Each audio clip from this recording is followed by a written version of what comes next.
સૌથી પહેલો પ્રશ્ન છે કે રાણકી વાવ કયા જિલ્લામાં આવેલી છે કે જેને યુનેસ્કો દ્વારા વર્લ્ડ હેરિટેજ સાઇટનો દરજ્જો મળ્યો છે? તો આ જે રાણકી વાવ જે છે તેને યુનેસ્કો વર્લ્ડ હેરિટેજ સાઇટમાં દરજ્જો ક્યારે મળ્યો? 2014માં, બરોબર. અને એ કઈ જગ્યાએ આવેલી છે, કયા જિલ્લામાં આવેલી છે? તો તેમાં જવાબ છે પાટણમાં આવેલી છે. ક્યાં આવેલી છે? પાટણમાં આવેલી છે. 2014માં તેને યુનેસ્કો વર્લ્ડ હેરિટેજ સાઇટનો દરજ્જો મળેલો છે. અને અત્યારે 100 રૂપિયાની નોટ ઉપર રાણકી વાવનું ચિહ્ન પણ આવે છે, બરોબર. એ તમે પણ જોયું હશે. ચાલો, ત્યાર પછી બીજો પ્રશ્ન છે કે ગુજરાતની કઈ નદી મૈકલ કન્યા તરીકે ઓળખાય છે? તો મૈકલ કન્યા કઈ નદીને કહેવામાં આવે છે? તો તેમાં જવાબ છે આપણી નર્મદા નદીને. ત્રીજો પ્રશ્ન છે કે રાજા ટોડરમલ અકબરના દરબારમાં કયું ખાતું સંભાળતા હતા? તો એ ખાતું સંભાળતા હતા મહેસૂલ ખાતું. કયું ખાતું સંભાળતા હતા? મહેસૂલ ખાતું. ત્યાર પછી ચોથો પ્રશ્ન જોઈએ કે ગુજરાત રાજ્યના વર્તમાન મુખ્યમંત્રી કોણ છે? તો મિત્રો વર્તમાન મુખ્યમંત્રી કોણ છે ગુજરાત રાજ્યના? આપણને બધાને ખબર છે, છતાં પણ તમે નીચે કમેન્ટ કરવાનો છે આનો આન્સર માત્ર તમારે એટલો જ કમેન્ટ કરવાનો મિત્રો, ABCD. જે પણ તમને સાચો આન્સર લાગતો એ તમારે આન્સર કમેન્ટ કરવાનો છે. હવે આમાંથી તમને એકદમ ઈઝી પ્રશ્ન છે, બરોબર, છતાં પણ મેં અહીંયા આવરી લીધો છે કારણ કે આપણે 50 મોડેલ પેપર લેવાના છે. તો આવો એકદમ બેઝિક પ્રશ્ન હોય એ પણ આપણે ભૂલવાનો નથી. તો શરૂઆતના જે મોડેલ પેપર છે તેમાં તમને આવા પ્રશ્નો જોવા મળશે. ત્યાર પછી આવશે આપણે અઘરા પ્રશ્નો આપણે લેતા જઈશું.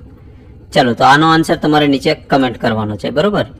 ચાલો, 5મો પ્રશ્ન, સ્ટેચ્યુ ઓફ યુનિટી કયા મહાનુભાવની યાદમાં બનાવવામાં આવ્યું છે? તો તેમાં જવાબ છે સરદાર વલ્લભભાઈ પટેલની યાદમાં, કારણ કે ત્યાં સરદાર વલ્લભભાઈ પટેલનું સ્ટેચ્યુ પણ છે, બરાબર, આપણે બધાને ખબર જ છે.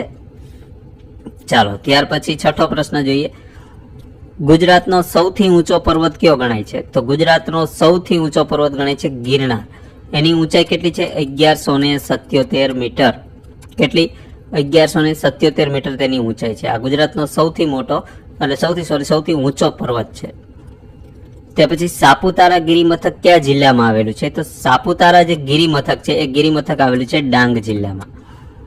ત્યાર પછી ગુજરાત રાજ્યમાં સરદાર સ્વરાજ આશ્રમ ક્યાં આવેલો છે? તો આ સરદાર સ્વરાજ આશ્રમ આવેલો છે બારડોલી ખાતે.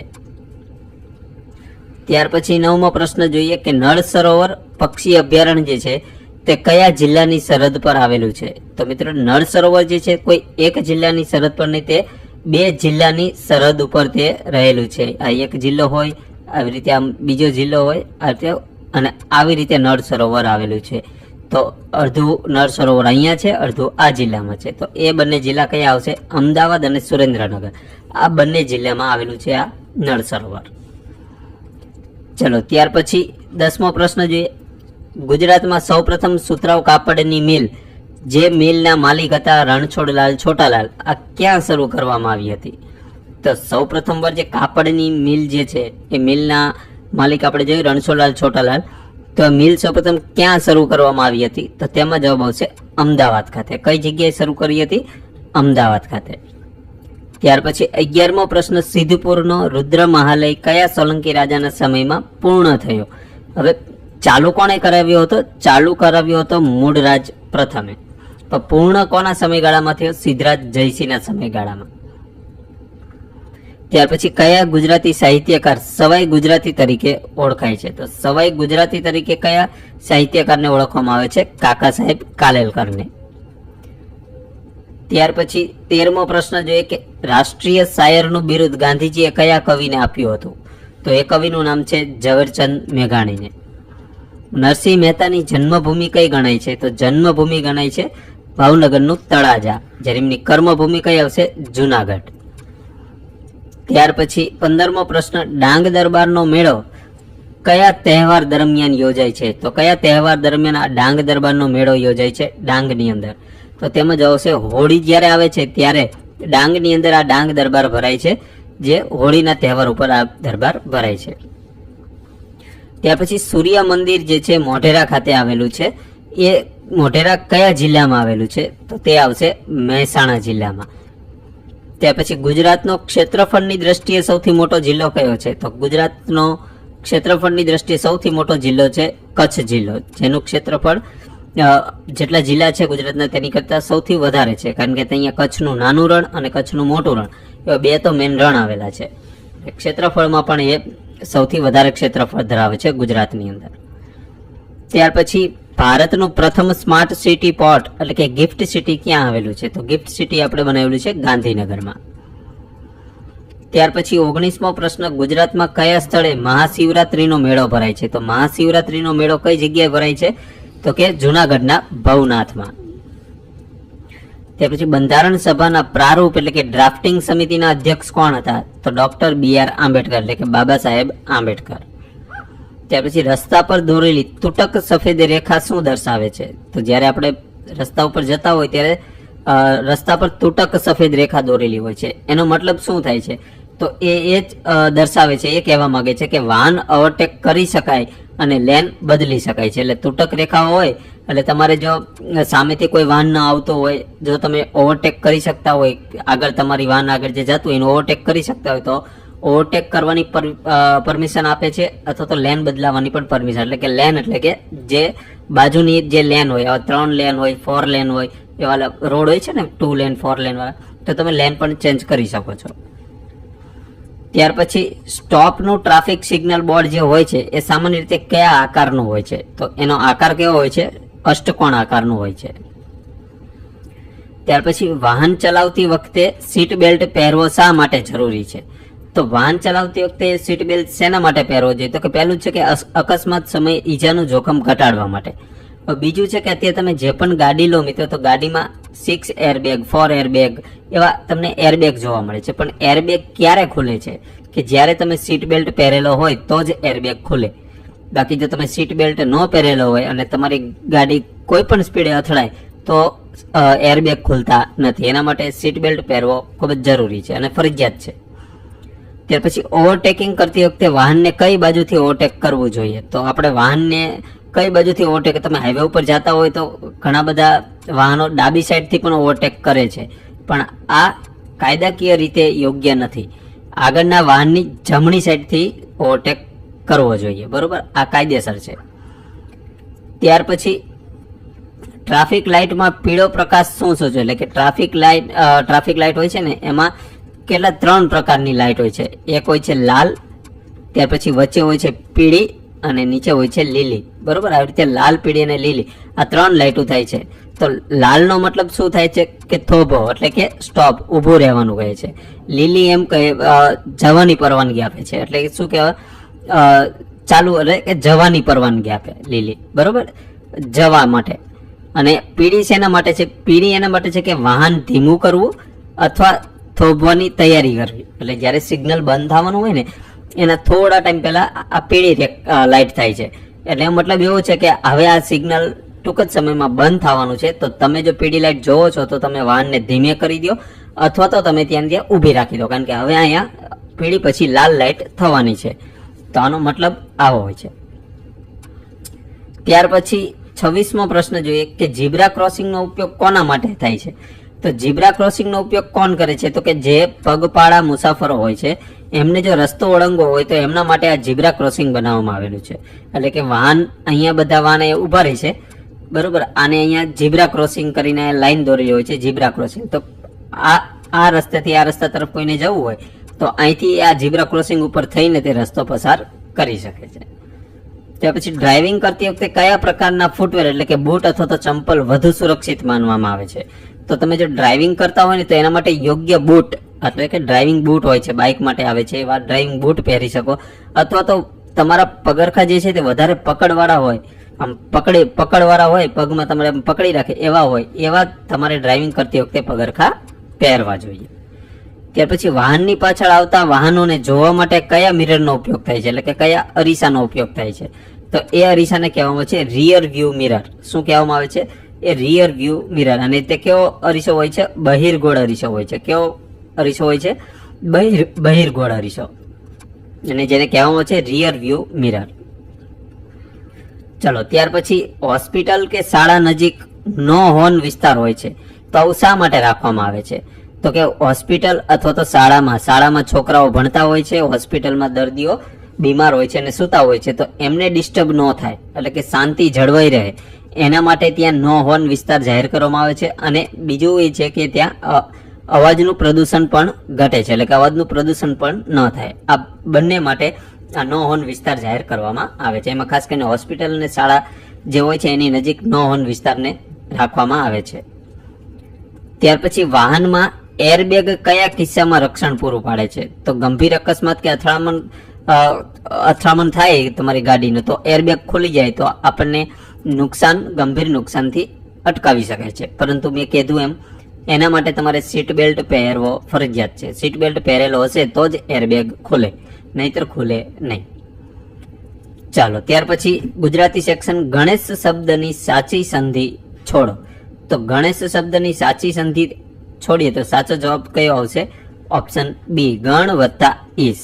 આ તેની સાચી જે સંધિ છે, જોડણીની સંધિ છે એની આવશે ઓપ્શન બી. ચાલો, ત્યાર પછી 32મો પ્રશ્ન, જેની કોઈ ઉપમા ન આપી શકાય તેવું, કે જેની ઉપમા ન આપી શકાય તો તેને એક શબ્દમાં શું તેને કહેવામાં આવે છે? અનુપમ કહેવામાં આવે છે. શું કહેવામાં આવે છે? અનુપમ. ત્યાર પછી દિન રાત શબ્દમાં કયો સમાસ આવે છે? તો દિન અને રાત. શું કહેવામાં આવે છે? દિન અને રાત. તો આમાં કયો સમાસ આવશે? દ્વંદ્વ સમાસ, કારણ કે અને પ્રત્યેથી તે બંને શબ્દો છૂટા પડે છે, એટલા માટે કયો અને પ્રત્યય દ્વારા કયો આવે? દ્વંદ્વ સમાસ. ત્યાર પછી 34મો પ્રશ્ન જોઈએ કે નીચેનામાંથી સૂર્યનો સમાનાર્થી શબ્દ કયો નથી? તો સૂર્યનો સમાનાર્થી જો ભાસ્કર, આદિત્ય અને રવિ સૂર્યના સમાનાર્થી છે. સોમ જે છે એ ચંદ્રનો સમાનાર્થી છે, બરોબર, એટલે સૂર્યનો નથી, એટલે ઓપ્શન એ સાચો જવાબ આવશે. ત્યાર પછી 35મો પ્રશ્ન, સાચી જોડણી દર્શાવતો વિકલ્પ શોધો. તો ઉજ્જવલ શબ્દની સાચી જોડણી કઈ આવશે? તો આમાં ઉજ્જવલ શબ્દ જે આપેલો છે એની સાચી જોડણી આપેલી છે ઓપ્શન ડી માં. ઉ પછી જ અડધો પછી જ આખો અને વલ, એટલે આ જોડણી સાચી છે. રમેશથી સફરજન ખવાયું, આ વાક્યનો પ્રકાર કેવો છે? તો રમેશથી સફરજન ખવાયું એટલે આ કયું છે?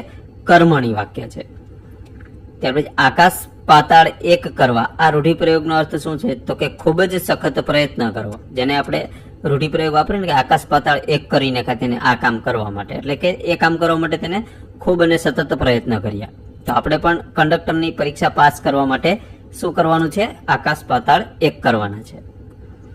ચાલો, ત્યાર પછી જેવું વાવશો તેવું લણશો, આ વાક્યમાં જેવું તેવું કયા પ્રકારના સર્વનામ છે? તો જેવું તેવું જે છે તે કયા પ્રકારના સર્વનામ છે? સાપેક્ષ સર્વનામ. કેવા સર્વનામ કહેવાય? સાપેક્ષ. ત્યાર પછી ગંગા શબ્દ કઈ સંજ્ઞા દર્શાવે છે? તો ગંગા શબ્દ જે છે તે કેવા પ્રકારની સંજ્ઞા છે? વ્યક્તિવાચક સંજ્ઞા છે. કઈ સંજ્ઞા છે? વ્યક્તિવાચક. ત્યાર પછી ત્રિલોક શબ્દમાં કયો સમાસ આવે છે? તો ત્રિલોક શબ્દ જે છે ત્રણ લોકનો શું કહેવાય છે? ત્રણ લોકનો સ્વામી. તેને ત્રણ એટલે કે પહેલું જે આવ્યું છે કેવું? સંખ્યાવાચક. પહેલું પદ કેવું છે? સંખ્યાવાચક. તો એના માટે કયો સમાસ આવશે? દ્વિગુ સમાસ. ચાલો, ત્યાર પછી અંગ્રેજી સેક્શન જોઈએ કે select the correct collective noun a ખાલી જગ્યા ઓફ કાઉઝ. તો ખાલી જગ્યા ઓફ કાઉઝ એટલે હર્ડ આવશે. હર્ડ એટલે શું થાય મિત્રો? ટોળું, એટલે કે ગાયોનું ટોળું. તો અહીંયા કલેક્ટિવ નાઉનમાં આવશે. હર્ડ શેમાં આવશે? Collective noun. કેવું નાઉન આવશે? Collective noun. ત્યાર પછી ફિલ ઇન ધ બ્લેન્ક, સી ખાલી જગ્યા ટુ સ્કૂલ એવરી ડે. તો મિત્રો અહીંયા એવરી ડે આપણે ટેન્સ ટૂંક સમયમાં આપણે ચાલુ કરશું. તમને બહુ જ ડિટેલમાં ઇંગ્લિશના દરેક ટોપિક હું તમને આપણે લેક્ચર સિરીઝ ચાલુ કરવાની છે, એનું પ્લાનિંગ ચાલી રહ્યું છે. તો એ હું તમને સમજાવીશ. એની અંદર બધું એક એક ટોપિકમાં ડિટેલમાં હું તમને સમજાવીશ વિથ એક્સરસાઇઝ. તો અહીંયા શું કે છે આ પ્રશ્ન તરફ આપણે આગળ, તો કે સી ખાલી જગ્યા ટુ સ્કૂલ એવરી ડે. તો એવરી ડે એટલે દરરોજની ક્રિયા છે, બરોબર. દરરોજની ક્રિયા હોય તો તે કયો કાળ વપરાય છે? સાદો વર્તમાન કાળ વપરાય છે. કયો વપરાય છે? સાદો વર્તમાન કાળ. તો સાદા વર્તમાન કાળમાં તમારે જે રૂપ હોય છે તે રૂપની અંદર શું આવે છે? ડુ અથવા ડઝ આવે છે, બરોબર. પણ જ્યારે નકાર વાક્ય હોય, પ્રશ્નાર્થ વાક્ય હોય ત્યારે આ બંને અલગ પડે છે. બાકી એસ ઈએસ વાળા રૂપો વપરાય છે. તો સી ત્રીજો પુરુષ એકવચન છે તો એ ક્રિયાપદની પાછળ ઈએસ લાગે છે, તો ગો ની પાછળ ઈએસ લાગ્યો એટલે આ જવાબ સાચો ઓપ્શન બી બનશે. આવાના ઘણા બધા નિયમો છે. નિયમો શું છે? એકદમ ઈઝી છે. હું તમને એ લેક્ચરમાં હું તમને સમજાવીશ. ચલો, fill in the blank with correct article. તો આર્ટિકલ કે છે કે ધીસ ઇઝ ખાલી જગ્યા best book I have ever read. તો મિત્રો આપણે એક લેક્ચર મૂકેલો છે આર્ટિકલનો, એની અંદર મેં કીધેલું છે કે જ્યારે પણ અહીંયા તુલનાત્મક શબ્દ આવે તો એની આગળ આર્ટિકલ કયો આવશે? ધ આર્ટિકલ આવે છે. એટલે ઓપ્શન સી આવશે કે ધીસ ઇઝ ધ બેસ્ટ. બરોબર, એ તુલના કે બેસ્ટ એટલે કે સૌથી શ્રેષ્ઠ, એટલે બેસ્ટ એટલે શું થાય? શ્રેષ્ઠ. તો એના માટે આપણે ધ આર્ટિકલનો આપણે અહીંયા ઉપયોગ કરી શકીએ છીએ. ચાલો, ત્યાર પછી 44મો પ્રશ્ન, ઓપોઝિટ જેન્ડર ઓફ કિંગ. તો કિંગનું ઓપોઝિટ જેન્ડર કયું થશે? તો ક્વીન થશે. ત્યાર પછી છે 45મો પ્રશ્ન છે કે complete the sentence he died ખાલી જગ્યા કેન્સર. તો હી ડાઈડ ખાલી જગ્યા કેન્સર. તો આની અંદર સાચો આન્સર શું આવશે? ઓફ, એટલે કે ઓપ્શન એ. વિથ નહીં આવે, બાય નહીં આવે, એટલે કે તેના દ્વારા નું આવે, તેની સાથે નું આવે, તેના ફ્રોમ એટલે ત્યાંથી, કેન્સર થી એ પણ આવી શકે, પણ અહીંયા આપણે કેન્સરમાં શું આવશે? ઓફ આવશે. એટલે ફ્રોમ નો આવે. ફ્રોમ તો આપણે એક જગ્યાથી બીજી જગ્યા માટે આપણે ફ્રોમ નો ઉપયોગ કરીએ છીએ. ચલો, ત્યાર પછી choose the correct passive voice. તો કે બર્ડ્સ બિલ્ડ નેસ્ટ. તો બર્ડ બિલ્ડ્સ નેસ્ટ એટલે શું કે છે કે પક્ષીઓ માળો બનાવે છે. હવે આનું આપણે પેસિવ વાક્ય બનાવવાનું છે. તો તેમાં જ આવશે નેસ્ટ્સ આર બિલ્ડ બાય બર્ડ્સ. તો ઓપ્શન સી સાચો જવાબ આવશે. ચલો, ત્યાર પછી 47મો પ્રશ્ન, સિનોનિયમ એટલે કે સમાનાર્થી આપણે અહીં કહેવાનું છે. બ્રીફ શબ્દનો સમાનાર્થી શું થશે? તો બ્રીફનો સમાનાર્થી થશે શોર્ટ. હવે બ્રીફ એટલે શું થાય? બ્રીફ એટલે લોંગ થાય. આપણે કહીએ છીએ ને કે તમારું બ્રીફ ઇન્ટ્રોડક્શન આપો, એટલે કે તમારું પૂરું ઇન્ટ્રોડક્શન, આખું ઇન્ટ્રોડક્શન આપો. તો બ્રીફ એટલે લોંગ થાય, આખું થાય, અને શોર્ટ એટલે ટૂંકું થાય. તો આપણને શું શોર્ટ જ આવશે મિત્રો. અહીંયા સોરી મિત્રો, આપણે ભૂલ થઈ ગયા. બ્રીફ એટલે ટૂંકું આવશે, લોંગ નહીં આવે મિત્રો. અહીંયા બ્રીફ ઇન્ટ્રોડક્શન કે ને ટૂંકું ઇન્ટ્રોડક્શન આપો. બરોબર, તો અહીંયા એનો સમાનાર્થી પણ શોર્ટ જ થશે. બરોબર, આપણે ભૂલ થઈ જાય કે બ્રીફ એટલે લાંબુ નહીં થાય મિત્રો, ટૂંકું. બરોબર, ચાલો, ત્યાર પછી એન્ટોનિયમ છે. એન્સન્ટ શબ્દ જે છે એનો શું પૂછ્યો છે આપણને? એન્ટોનિયમ એટલે કે વિરુદ્ધાર્થી. તો એન્સન્ટ એટલે શું કે આપણે કહેવાય ને એન્સન્ટ હિસ્ટ્રી, એટલે કે એન્સન્ટ હિસ્ટ્રી એટલે શું કહેવાય? પ્રાચીન ઇતિહાસ. બરોબર, તો પ્રાચીન, આ એન્સન્ટ એટલે શું થાય? પ્રાચીન. તો આપણને એનો વિરુદ્ધાર્થી પૂછ્યો છે. તો પ્રાચીનનો વિરુદ્ધાર્થી શું થાય? મોડર્ન એટલે આધુનિક. ચલો, choose the correctly spelled word એટલે કે રિસીવ જે શબ્દ છે એનો સાચો સ્પેલિંગ અહીંયા આપણે કહેવાનો છે. તો રિસીવનો સાચો સ્પેલિંગ કયો હશે? RECEIVE. તો આ રિસીવનો સ્પેલિંગ મિત્રો આ ઘણી બધી પરીક્ષામાં પૂછાયેલો છે. બરોબર, તો આને તમારે જોઈ લેવાનો એકવાર, RECEIVE. બરોબર, તો આ આપણે યાદ રાખવાનું. ચાલો, ત્યાર પછી 50મો પ્રશ્ન, આઈડેન્ટિફાઈ ધ કંજક્શન. તો કે I called him but he did not answer. તો આમાં કંજક્શન કયું છે? સંયોજક કયું છે? તો ઓબ્વિયસલી શું છે? બે વાક્યને જોડે છે એનાથી બટ થી જોડાય છે, એટલે ઓપ્શન સી કંજક્શન છે. ચાલો, ત્યાર પછી મેથેમેટિક્સનો સેક્શન જોઈએ કે 50 ના 20% કેટલા થાય? તો 50 ના આપણે 20% કરીએ તો કેટલા થાય? 50 ના 20% થશે 10.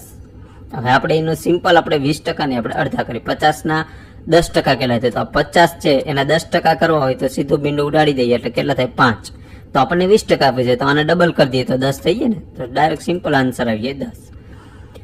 જો એક ચોરસની બાજુની લંબાઈ 6 સેન્ટીમીટર હોય તો તેનું ક્ષેત્રફળ કેટલું થાય? જો બાજુની લંબાઈ કેટલી કીધી છે? 6 સેન્ટીમીટર. તો તેનું ટોટલ ક્ષેત્રફળ કેટલું થશે? 36 ચોરસ સેન્ટીમીટર. ત્યાર પછી 53મો પ્રશ્ન જોઈએ કે શ્રેણી પૂર્ણ કરો. 2, 4, 8, ત્યાર પછી 16, ત્યાર પછી 32 અને ત્યાર પછી શું આવશે? 64. એટલે શું કરીશું? 2 ના 4, 4 દુ 8, 8 દુ 16, 16 દુ 32 ને 32 દુ 64 આવશે. બરોબર, ચલો, ત્યાર પછી શું છે કે છે 15 ટાઈમ્સ 4 ડિવાઈડ 2 પ્લસ 5. એટલે આનો મતલબ શું છે કે આનો મતલબ કે 15 ટાઈમ્સ 4 એટલે કે 15 ટાઈમ્સ 4 છે એટલે 15 ગુણ્યા 4 ડિવાઈડ બાય 2 પ્લસ 5. આ એનું સમીકરણ થાય છે.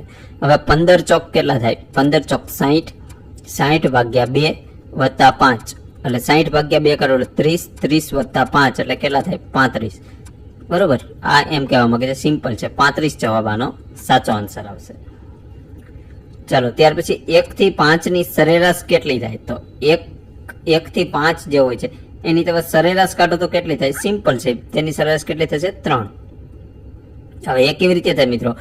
1 આ 2 અને સરેરાશ આપણે કાઢીએ 3, આ 4 અને આ 5. હવે સરેરાશમાં મિત્રો વચ્ચેનું પદ તેની એવરેજ હોય, આ બે પદ કાઢ નાખો, વચ્ચે કયું આવ્યું? બરોબર 3. હવે એમનો તમારે કાઢવું હોય તો આ બધાનો સરવાળો કરો અને ભાગ્ય જેટલી સંખ્યા હોય એટલી કરો. તો આ બંને બધાનો સરવાળો કેટલો છે? 1 ને 2 3, 3 દુ ને 6, 6 ને 4 10 ને 5 15. તો 15 થયા. હવે 15 ભાગ્યા કેટલી સંખ્યા છે? 5 સંખ્યા છે. તો 15 ભાગ્યા 5, તો 5 તરી 15 આવી ગયા 3.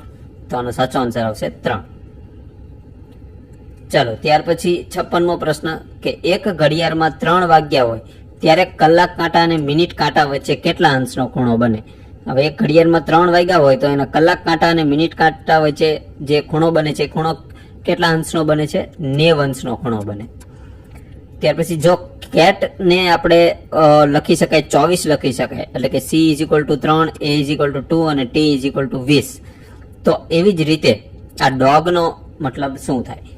હવે તો ડોગને આપણે એક કોડમાં કેવી રીતે લખી શકાય? તો ડોગનો કોડ કયો થશે? તો તેમાં જવાબ આવશે, સોરી મિત્રો અહીંયા થોડુંક બરોબર રેડી, ઓકે. c = 3 અને આ એના કોડ કેટ આપેલા છે, એનો કોડ આપેલા છે. તો એમાં ડોગનો કોડ શું થશે? 26 થશે. કેવી રીતે 26 થશે? a = 1, b કેટલા થાય? b = 2 ને 3 એટલે 3 ને 4, 4 ને 8. ઓકે, આનો ટોટલ કરેલો છે. તો આપણે સિમ્પલ અહીં ગયો d એટલે કેટલા છે? a b c d એટલે 4 થશે. o નો કયો થશે?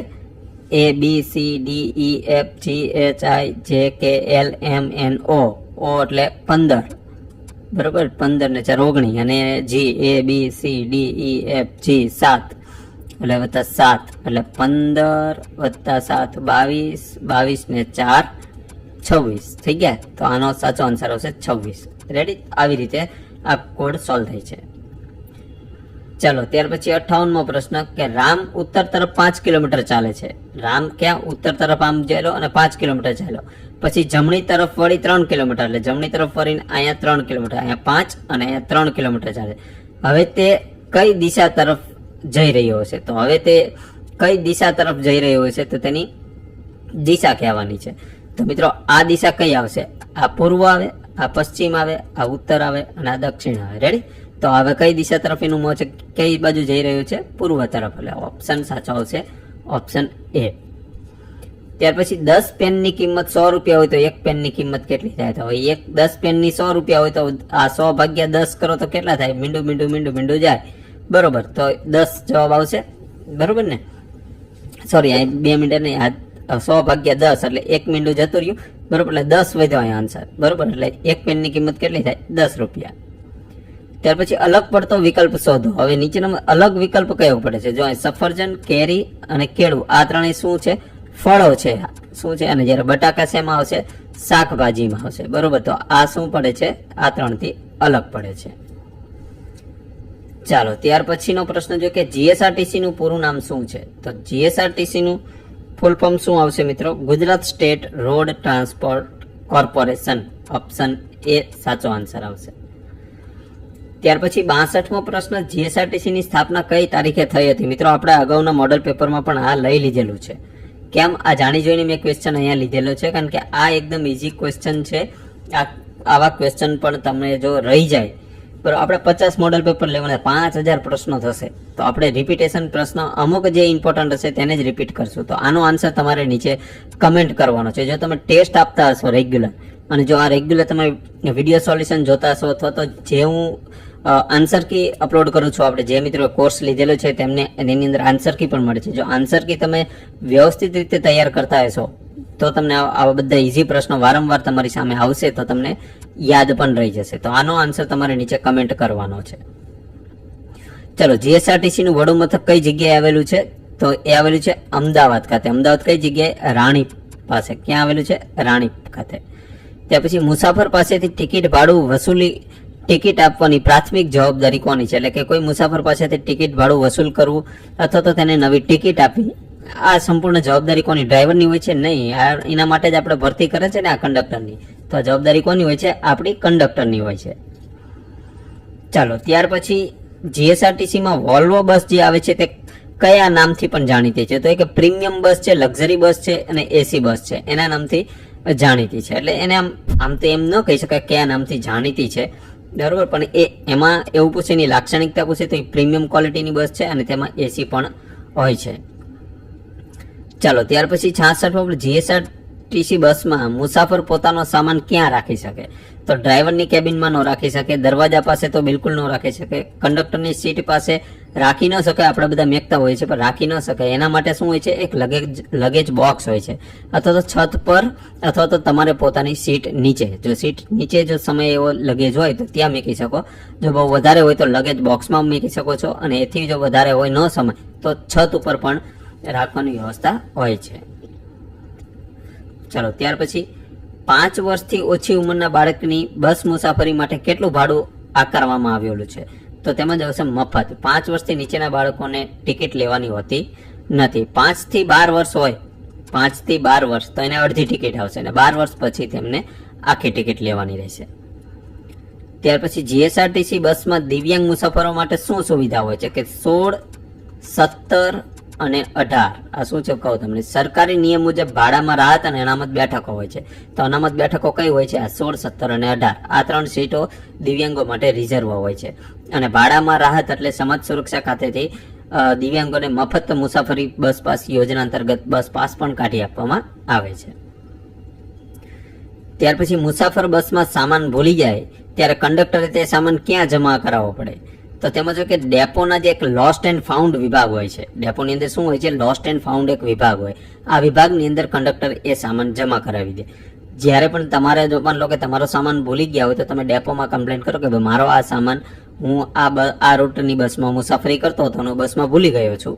તો એ લોસ્ટ એન્ડ ફાઉન્ડ ડિપાર્ટમેન્ટમાં જાણ કરશે કે ભાઈ આ નામનું લગેજ જે છે તે મુસાફર ભૂલી ગયા છે, તો અહીંયા અવેલેબલ હોય તો તમારે એને ઓળખીને તમને ત્યાંથી રિટર્ન કરી આપે છે. ત્યાર પછી મિત્રો ઈટીએમ મશીનનું પૂરું નામ શું છે? તો તેમાં આવશે ઇલેક્ટ્રોનિક ટિકિટિંગ મશીન. જે કંડક્ટર પાસે જોઈએ છે ને ટિકિટ ફાડે છે એને ઈટીએમ કહેવામાં આવે છે.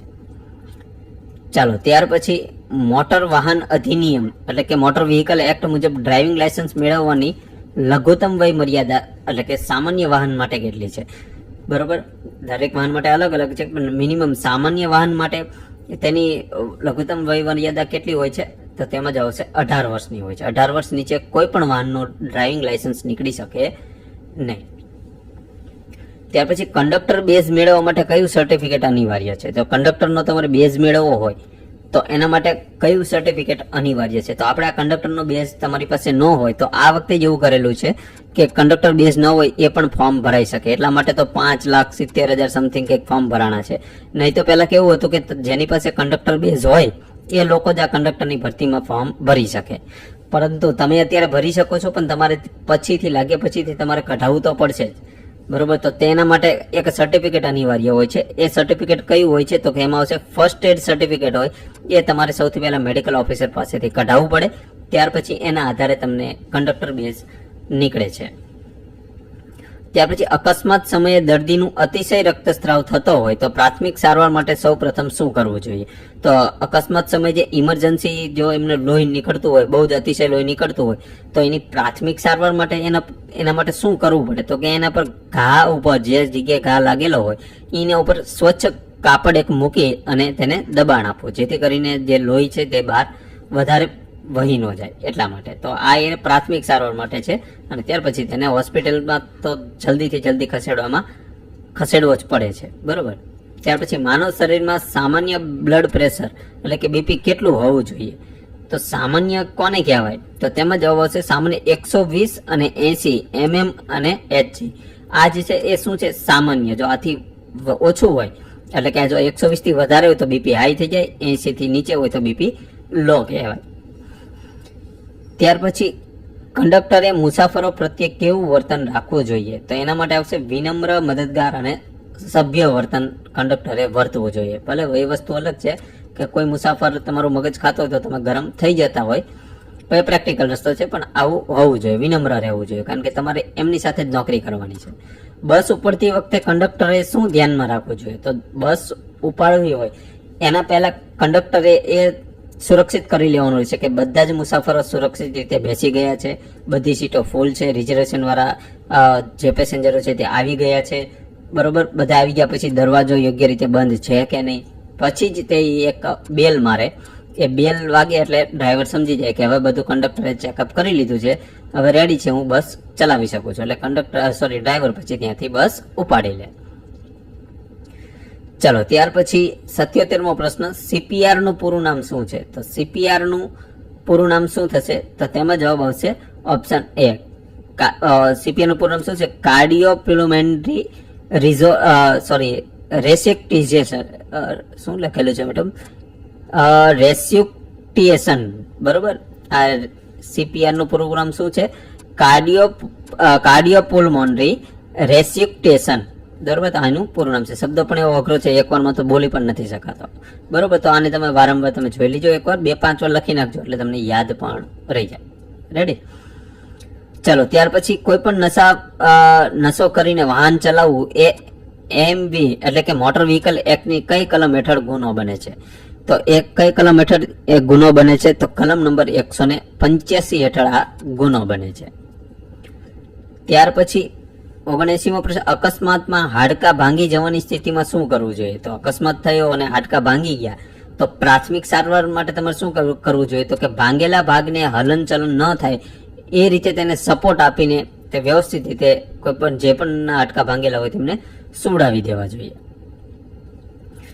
ચાલો ત્યાર પછી બસમાં કોઈ મુસાફર અચાનક બેભાન થઈ જાય તો કંડક્ટરે સૌપ્રથમ શું કરવું જોઈએ? તો હવાની અવર જવર જાળવવી, એટલે કે બારીઓ ખુલ્લી રાખીને બારીઓ આજુબાજુ જો કોઈ ઊભા હોય તો તેમને ખસેડીને એટલે હવાની અવર જવર થાય એ વ્યવસ્થા કરવી અને પ્રાથમિક સારવાર આપવા માટે નજીકની હોસ્પિટલમાં તેને પહોંચાડવા જોઈએ. ત્યાર પછી કોમ્પ્યુટરનું મગજ કોને કહેવામાં આવે છે? તો કોમ્પ્યુટરનું મગજ કહેવામાં આવે છે CPU, સેન્ટ્રલ પ્રોસેસિંગ યુનિટને. ત્યાર પછી કોમ્પ્યુટરમાં રેમનું પૂરું નામ શું છે? તો રેમનું પૂરું નામ થશે રેન્ડમ એક્સેસ મેમરી, એટલે ઓપ્શન એ. ત્યાર પછી 83મો પ્રશ્ન છે કે MS વર્ડમાં નવી ફાઇલ ખોલવા માટે કઈ શોર્ટકટ કીનો ઉપયોગ થાય છે? તો નવી ફાઇલ ખોલવી હોય તો એના માટે શોર્ટકટ કી છે Ctrl+N. ત્યાર પછી નીચેનામાંથી કયું ઇનપુટ ડિવાઇસ છે? તો મોનિટર જે છે કેવું છે? Output device. પ્રિન્ટર પણ શું કરે? આઉટપુટ આપે. સ્પીકર પણ શું કરે? આઉટપુટ આપે. જોયસ્ટિક જે છે તે ઇનપુટ ડિવાઇસ છે, એટલે ઓપ્શન બી સાચો જવાબ આવશે. કોમ્પ્યુટરમાં URL નું પૂરું નામ શું છે? તો URL નું પૂરું નામ છે યુનિફોર્મ રિસોર્સ લોકેટર, એટલે એ છે ઓપ્શન એ માં. ત્યાર પછી 86મો પ્રશ્ન જોઈએ કે ભારતનું પ્રથમ સુપર કોમ્પ્યુટર કયું હતું? તો ભારતનું પ્રથમ સુપર કોમ્પ્યુટર હતું પરમ 8000. ત્યાર પછી MS એક્સેલમાં ગણતરી કે ફોર્મ્યુલા શરૂ કરવા માટે કયા ચિહ્નનો ઉપયોગ થાય છે? એટલે કે એક્સેલની અંદર એક આ સેલ હોય છે, આ સેલની અંદર તમારે માની લો કે સમ ફોર્મ્યુલા લગાવ્યું હોય તો સમ ફોર્મ્યુલા તમે કેવી રીતે લગાવી શકો છો? એના માટે સૌથી પહેલા અહીંયા કઈ સાઇનનો ઉપયોગ કરવામાં આવે છે? તો ઇક્વલ સાઇન કરો પછી સમ લખો તો તમારે આ ફોર્મ્યુલા લાગે છે. તો ઇક્વલ સાઇન થી શરૂઆત થાય છે કોઈ પણ ફોર્મ્યુલાની એક્સેલની અંદર. ત્યાર પછી કમ્પ્યુટરમાં પરમેનન્ટ એટલે કે નોન વોલેટાઇલ મેમરી કઈ ગણાય છે? તો તેમાં જ આવશે ROM. ત્યાર પછી Ctrl+C નો ઉપયોગ કોમ્પ્યુટરમાં શેના માટે થાય છે? તો કટ કોપી પેસ્ટ. તો કોપી માટે Ctrl+C આવશે, કટ માટે શું આવશે? Ctrl+X આવશે. બરોબર. કટ માટે Ctrl+X આવે, કોપી માટે Ctrl+C આવે અને પેસ્ટ માટે Ctrl+P આવશે. ચાલો ત્યાર પછી WWW નું પૂરું નામ શું છે? તો વર્લ્ડ વાઇડ વેબ. આ WWW નું ફૂલ ફોર્મ છે. ત્યાર પછી કોમ્પ્યુટરમાં ડિલીટ કરેલી ફાઇલો કામચલાઉ ધોરણે ક્યાં જાય છે? તો કોમ્પ્યુટરમાંથી તમે કોઈ ફાઇલ માત્ર ડિલીટ કીથી ડિલીટ કરેલી હોવી જોઈએ મિત્રો. જો આ એક માત્ર ડિલીટ કીથી તમે ડિલીટ કરેલી હોય તો એ ફાઇલ કામચલાઉ ધોરણે તે રિસાયકલ બિનમાં સ્ટોર રહેલી હોય છે. પરંતુ જો તમે શિફ્ટ સાથે ડિલીટ કરેલી હોય, શિફ્ટ પ્લસ ડિલીટ કરેલી હોય તો એ ફાઇલ પરમેનન્ટલી ડિલીટ થઈ જાય છે. એ ફાઇલ પછી તમને તમારા કોમ્પ્યુટરમાં કોઈ પણ જગ્યાએ જોવા મળતી નથી. ત્યાર પછી કમ્પ્યુટર સ્ક્રીન પર દેખાતા નાજુક ચિત્રો કે આઇકોન્સને શું કહેવામાં આવે છે? તો સ્વાભાવિક છે, આઇકોન્સ લખેલું જ છે તો તેને આઇકોન્સ જ કહેવામાં આવે છે. ત્યાર પછી નીચેનામાંથી કયું સોશિયલ મીડિયા પ્લેટફોર્મ નથી? તો ફેસબુક સોશિયલ મીડિયા પ્લેટફોર્મ છે, એક્સ જે પહેલા ટ્વિટર કહેવાતું હતું એ પણ શું છે? Social media platform. ઇન્સ્ટાગ્રામ પણ social media platform. MS pant જે છે તે સોશિયલ મીડિયા પ્લેટફોર્મ નથી, એક એપ્લિકેશન છે. ત્યાર પછી કોમ્પ્યુટરમાં સૌથી નાનો ડેટા યુનિટ કયો છે? તો ડેટા યુનિટ સૌથી નાનો છે બીટ. ત્યાર પછી ઈમેલ મોકલવા માટે કયો પ્રોટોકોલ વપરાય છે? તો ઈમેલ મોકલવા માટે કયો પ્રોટોકોલનો ઉપયોગ થાય છે? SMTP protocol. SMTP પ્રોટોકોલનું ફૂલ ફોર્મ શું થાય છે? Simple mail transfer protocol. ત્યાર પછી 96મો પ્રશ્ન કે કોમ્પ્યુટર સિસ્ટમને રિબૂટ કરવા માટે કઈ કીનો સંયોજક વપરાય છે? એટલે કે રિબૂટ કરવું હોય, કોમ્પ્યુટરને રિબૂટ કરવું હોય શોર્ટકટ કીથી, તો કેવી રીતે તમે કરી શકો? તો કંટ્રોલ અલ્ટર ડિલીટ. આપણે આમ અલ્ટર કંટ્રોલ ડિલીટ બોલતા હોઈએ છીએ, બરોબર? જે કોમ્પ્યુટરમાં અલ્ટર કંટ્રોલ ડિલીટ વાપરે ને એ અલ્ટર કંટ્રોલ ડિલીટ જ બોલે છે, અને કંટ્રોલ અલ્ટર ડિલીટ એ બંને એક જ થાય છે. તમે કોઈ પણ એક સાથે પ્રેસ કરી શકો છો. MS ઓફિસમાં પાવર પોઈન્ટમાં નવી સ્લાઇડ ઉમેરવી હોય તો તેના માટે કઈ કી વપરાય છે? મિત્રો આપણે એક પહેલા બીજા મોડેલ પેપર મેં તમને કીધું તો પ્રશ્ન આવ્યો હતો, બરોબર? મેં તમને કીધું તો જાણીને હું તમને કહીશ. તો આ પ્રશ્ન મેં એટલે માટે લઈ લીધો. કંટ્રોલ M જ આવશે. તમારે કોઈ પણ પાવર પોઈન્ટમાં સ્લાઇડ એડ કરવી હોય ને તો કંટ્રોલ M કરો એટલે નવી સ્લાઇડ એડ થઈ જશે. ત્યાર પછી છે કે વાઈફાઈ નું પૂરું નામ શું છે? તો વાઈફાઈ નું પૂરું નામ થશે વાયરલેસ ફિડેલિટી. વાયરલેસ ફિડેલિટી આ શું છે? વાઈફાઈ નું ફૂલ ફોર્મ છે.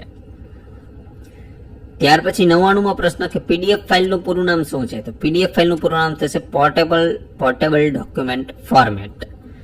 ત્યાર પછી કોમ્પ્યુટરને વાયરસથી બચાવવા માટે શેનો ઉપયોગ કરવામાં આવે છે? તો એમાં જવાબ છે એન્ટીવાયરસ સોફ્ટવેરનો ઉપયોગ કરવામાં આવે છે.